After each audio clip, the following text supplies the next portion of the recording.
How to log in Capitec Bank online banking account. Hello and welcome back to our channel. In this video presentation, I'll demonstrate on how to log in to your Capitec Bank online banking account. So without any further ado, let's dive right into the steps. Firstly, open a web browser on your PC and in the top search bar, type in capitecbank.co.za and hit enter in your keyboard. After pressing the enter key, you will be directed to the official website of the Capitec Bank. On the top right hand side corner of the screen, locate the online banking sign in button. Click on it. Now, here, two options will be revealed. The first one is personal banking or the business banking.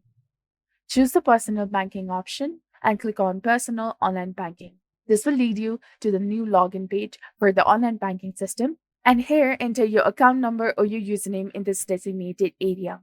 And after you have entered the correct form of your username or your account number, click on the continue button over here. Next, you will be prompted to input your password and follow the instructions. Once all the details are entered correctly, click on the login button displayed on the screen and you have now successfully accessed your Capitec Bank online banking account. So this was all about it. If you found this guide to be informative, do not forget to like, comment, share, and subscribe to our channel for more amazing tips and tutorials. And don't forget to hit that bell icon to stay updated with our latest contents. Thank you for your viewership and support. See you in the next one.